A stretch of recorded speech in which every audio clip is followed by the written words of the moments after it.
folks. Welcome to Round the Horn. Our guest today is Sharon Lasher, one of the great female vocalists from the Jersey Shore. Hello, Sharon. How are you? Nice to see you, Lee. I'm Yes, doing you great, too. thanks. Oh, it's great to see you. And well, tell us a little bit about yourself. Some of the viewers may not be that familiar with you. Well, right now, what's exciting me the most is the outdoor shows that I'm doing. Sharon Lasher and the Flashers. I have a world-class band, and we had our first outdoor show last week. We've got lots more shows coming up, so that's what's really got me excited right now. How'd you get started in music? Just, it was always there. My parents were always playing music. You know, we had one of those great big console, record players, and there was just always music. My father was always singing, whistling. There was just, it was just like that. Church music. My brother playing guitar on the third floor, to Bowie and Iggy Pop, and so there was just always music. And the whole neighborhood, we did a lot of singing in the neighborhood. Everybody, we all picked up a guitar and played a few chords, and so that's where it just always was. And Where to did you me, grow it's up? the balance of life. It's just the good stuff. Where did you grow up? I grew up in West Orange, which Okay. I always tell everyone is the center of the universe. And they kind of giggle a little, but I'm not teasing, because I feel like everywhere I go, everywhere I travel, even internationally, I always run into people from West Orange. I hear Right. Lasher, somebody yelling from somewhere. It was The great growing up. Oranges have been famous for breeding talent. We've got Bandiera, of course. We got Billy Hector, and some of the Right. guys in Home were from West Orange. So, and probably one And of the Harry things too. Harry Filton, from yes, Orange, I think. yes, right, yeah, with Bobby as well too. But some people don't know much about what West Orange was. Of course, some people do know that it was famous for the House of Music recording studio, where Meat Loaf had cut the Bat Out of Hell album and a couple of other things. But also, some people are not familiar with Pleasant Valley Sunday, That's right. right? And Another Pleasant Valley yeah, Sunday. now did you know that one of our previous guests, Ray Anderson, Another West Orange man, that's right. yes, right, his family actually moved into the house that Carole King lived in. Isn't that amazing? And That's he just tells a amazing. story about the doorbell rang, "Will you still love me tomorrow?" Oh my gosh, I didn't remember that. How nice. Yeah, And and he sang harmony with it, I'm sure. yeah, Ray's a big baseball fan, and he was a great guest earlier in the year. And we got to Wait, start before you doing go there, I want you to know. So Pleasant Valley Sunday was written about Pleasant Valley Way. right. I lived 2 parallels down on Valley Way. Oh, It was a pleasant place also, but it was Valley Way that I grew up on.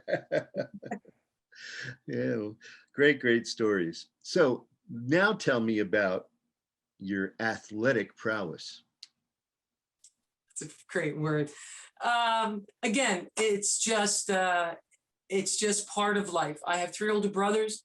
My dad is Bob Lasher, who went to St. Benedict's, went to Columbia University on a football scholarship. My 2 of my brothers, my brother Terry played football in college. My sister played softball in college. I played basketball in college. It's just sort of always been. And I grew up in a very competitive neighborhood, 5, 6, 7, 8 kids in everybody's family, and all out in the street playing. I just happened to excel. So I had a lot of fun. I played softball, basketball, hockey, field hockey in high school, swim team in the summertime. So it was just always something, always sports. And did Sports you played in college as well? Pardon me? You played in college? I went to Monmouth College on a basketball scholarship. Great, First great. first female in my high school to, I think that's true. I'm pretty sure that's true. The first female to get a Division I scholarship. And of course, being from North Jersey, were you a Yankee fan? Hate to break you the news, I am a Mets fan. METS. Mets, So Mets, that's why Mets. the blue That's top right. I today. got my Mets blue on. That's right. And I'm not a fair weather friend, not a fair weather fan. It's kind of tough right now. I think they're losing 1-0 right now to the Red Sox. Well, Uh, I have to DeGrom's admit on the though, mound, so let's hope. Yeah, that's all I can say. I grew up a Yankee fan. My father was a big Yankee fan, but when the Mets first started, my grandfather got involved with the Mets, and I mean, he was such a big fan. Although he never played baseball himself because he was an immigrant from Poland, but he was a hardworking man, and of course, he watched on Channel 9 religiously with Lindsey Nelson and Ralph Oh my Kiner, goodness. Bob Murphy. And he even listened to the away games when they weren't even on TV, especially like the West Coast games. Transistor radio. Yeah. Yeah, the transistor radio. That's what my Uh-huh. dad would do. He would have his little tiny little square transistor that he would listen out on the Yeah. deck. Yep. And that was, he was up till late in the, morning, and listening to the Mets. And, it was kind of funny back then because, we're talking about the 69 Mets. You had some guys that had ethnic sounding names like Ron Swoboda. And my grandfather thought anybody with that kind of name was definitely Polish. So he called him Svoboda. And Another good reason to root for him. yeah, absolutely. And Jerry Kuzman too, because that became Cushman. So that sounded kind of an ethnic name as well too. And he always loved Tom Seaver, and Well, he's my favorite all yeah. time. All time. Actually, one of our friends actually was he's an author, Lee Lowenfish, his name is, and he actually wrote a book with Tom Seaver, and he's told some great stories about how Tom and he would get together to talk about baseball, and he helped him write his book about pitching. And it was one of the books that I actually started reading when I was in high school to know more about how to act as a professional. And there's a lot of tips in there. And it was a sad thing to really see when Tom left us. But Yeah. yeah, he was the pride of the Mets, that's for sure, for a long time, until some idiot decided to trade him away. Who could We hated imagine? that. We hated that day. So Who could imagine? you're interested in today's Mets as well, too, right? Well, I'm a little bit out of. I used to be in touch with it all. The 70s and 80s, I knew everything, every name, everything. I've just been so busy with other things that the only time I'm really watching is when I visit with mom and dad. Mom and dad are 89, and Mhm. dad's the reason I'm a Mets fan. Right. And so I go down. I was just got home from there just a little bit ago. I went down to have dinner and caught the beginning of the Mets game with dad. But that's usually where I'm watching the Giants, or I'm watching the Mets, or Rutgers, or Seton Hall. That's what my dad likes to watch. Right. That's great. So favorite players besides Seaver? You're gonna put me on a spot for names. I'm no good with names. Bucky Dent. Well, he was a Yankee. Oh, see, you're gonna do that to me. But he was great. No, go back to the Yankees. So we had to have the separation, right? You were one or the other, just like Right. the Jets and the Giants. You had to have a love or a hate. Sure. And Yeah. so I always sort of feigned that, because the Yankees were always so good. How could you really not like the Yankees? But I would always kind of feign that, I didn't like them because I have to be true to the Mets, until number 2 showed up. Right. And I think such a class act, and that whole period of time, I stopped pretending that I didn't like the Yankees, because they were just too much of a class act to watch. Sure. Yeah. And Jeter was actually born in North Jersey. I think he has a house in West Orange now, actually. Oh, yeah. Really? Maybe in Llewellyn Park. I'm not sure. I think that's what I heard. But I don't know. But then, his family moved to Kalamazoo, Michigan. And it turns out that I have relatives that moved to that same area. And they were the first ones actually to get the MLB network where they could watch all the Mets games. And back then, when it first started, there was no commercials. So I remember sitting there watching with my cousin, and I said, this is like being at the game because there's no commercials. It's just blank screen. You can hear the announcers chatting off screen. And it was That's pretty really cool. kind of weird. But those were real Mets fans when they got the MLB network because they really missed watching their Mets. So take us back a little bit to the family, and of course, I know you have a big Irish family, Yeah. and and of course, there are some people that start talking about the Irish in in playing baseball, and of course, there's so many of them that were actually great ball players. I'm thinking like Mark McGuire, of course, and some people, the red hair. Actually, when you're Irish, they call it ginger, right? That's right. That's right. And Mark And McGuire. some people take terrible offense at it or their feelings get hurt. I don't know. I don't think it's such a bad thing. No. I'll tell you a funny story though. Went to see the Oakland A's play when he was playing for them, and he was having some back problems. And I said to the people that were with me that day, you know, he's got back problems because his pants are too tight. Everything was so skin tight back then. And so, so the first time up, he strikes out. Second time up, he strikes out. Third time up, he strikes out swinging.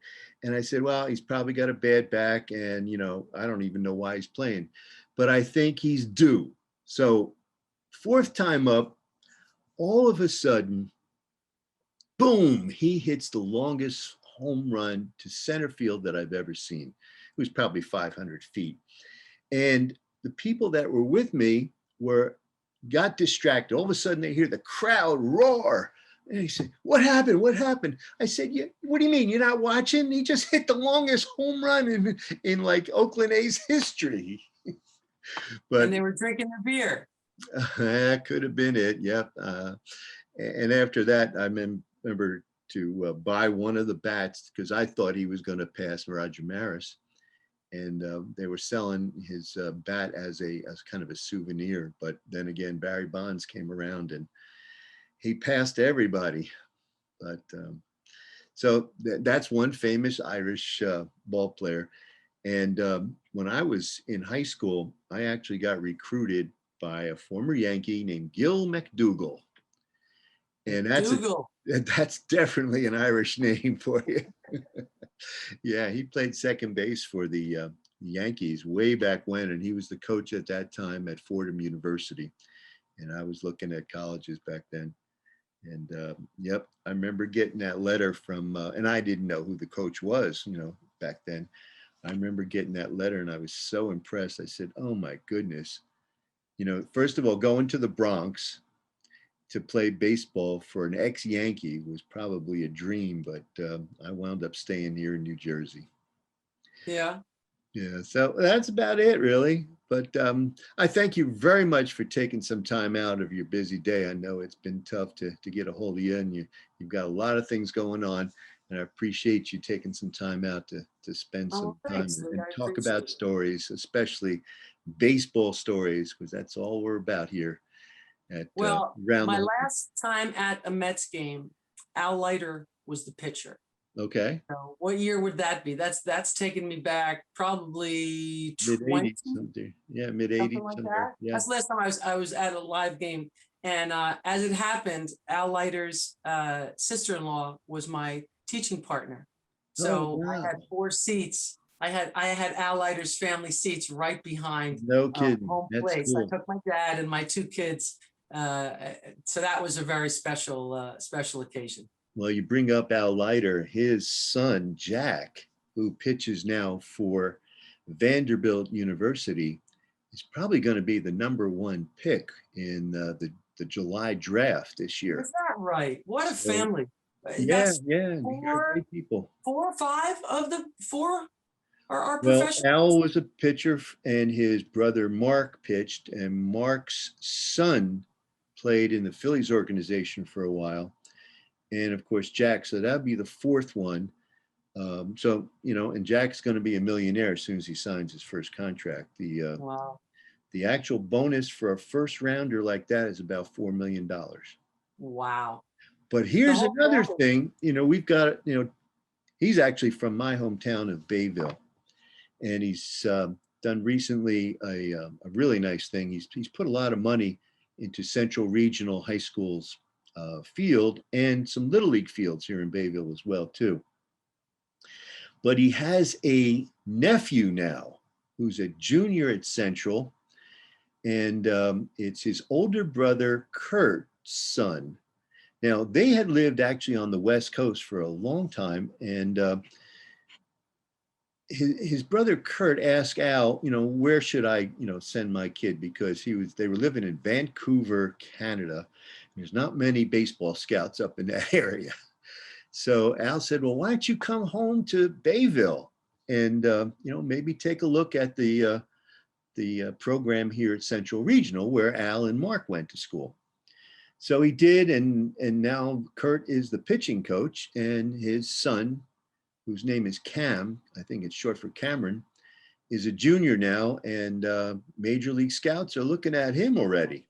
That's great. So runs in the family. Well, can I tell you one thing? It's funny Yeah. you're telling me like there's no scouts there. When I was 16, I got picked up by the Carney Robins, a semi-pro softball team. Okay. They were actually coming to scout the other pitcher, the Right. Carney pitcher, Okay. and they liked me better. So I was 16 years old. They came to my house, sat on the porch, talked to my parents to see if they could, bring me onto the team. It was very exciting for me. Sure. And my dad said she didn't have a car, and there's no way for her to get to Carney. Right. But my center fielder, Patty Van Callenberg, was first team All-State, fantastic softball player. So my dad said, well, you see how good Patty is. Patty has a car. Why don't you take Patty and Sharon? Then Sharon can come and pitch for you. Okay. So I went and I pitched for this during my junior year in high school. I pitched for this team. I pitched 3 of the 5 state tournaments, including the state championship, which we won. Okay. And we went to Fargo, North Dakota. Where? For the national tournament. Sure. There was a stadium with 17,000 people to watch us play softball in 1975.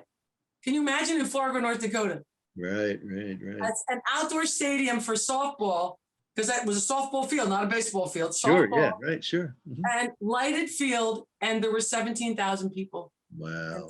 In Fargo, North Dakota. I know I played in a tournament in an over 40 league in Arizona, and we played one game at Arizona State University, and they had I think it was maybe 7,000 seat stadium for the girls softball team, which I'd never heard of. I mean, you go to Monmouth University and you barely see a great field you see for the football team, but not for the baseball team, never mind the softball team. Oh, wait a minute. You haven't been there lately. No.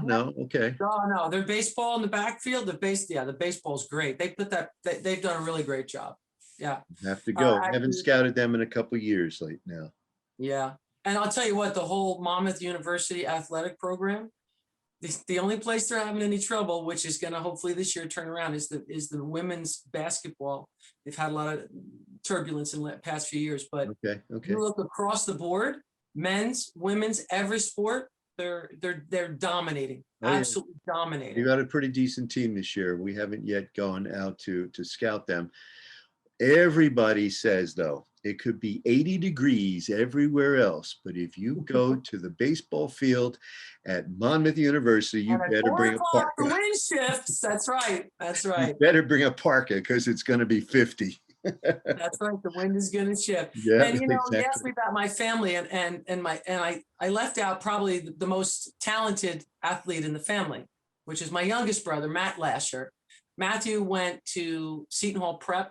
He got a full ride for baseball. He was three sports, first team All State at Seton Hall Prep.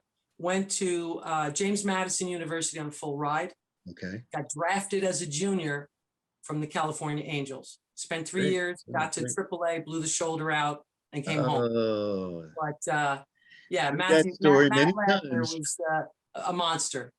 I have heard that story many, many times. That's the story, right? Few people that I've actually drafted myself or actual prospects. And just before he got drafted, he blew out his elbow. And, we're still friends, and he teaches pitching to a lot of high school kids. But it was at the moment where, a couple of games before the draft, and all of a sudden he's under the knife Right. and never really recovered.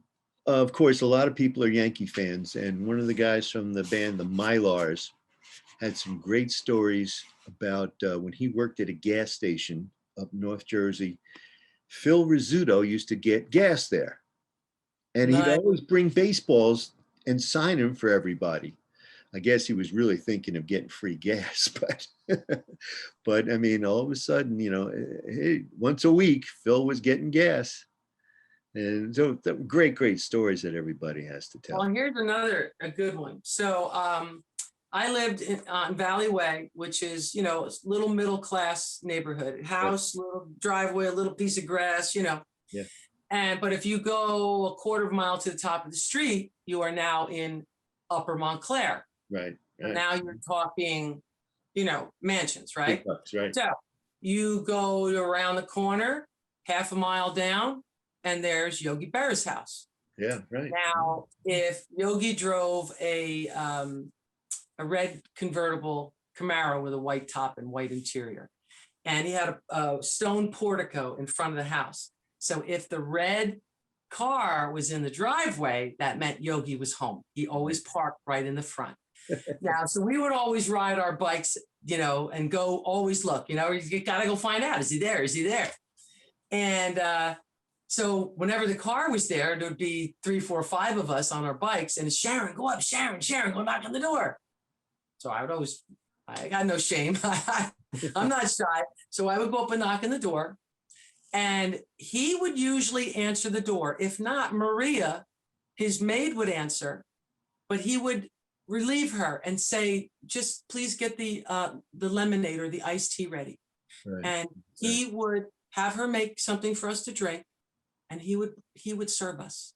Wow. He would have her bring it out to the door again and again. Whenever we came to, his sons would be upstairs yelling out the window, "Get out of here, kids," and he would come and he would serve us at the door. He was the nicest, absolutely the nicest. Yeah. But they would, it doesn't matter how old anybody was, they would always push me up to the front because they knew that I would say hello. Okay, great. Thank you. I appreciate your time, and I hope to see you soon. Next time, I hope I see you 3D in person at the Water Bar or wherever it is that we get together for our music. Yes, thank you. Take care, everyone. Thanks for coming by and dropping by and spending some time with us. Good night, everybody. We'll see you next week.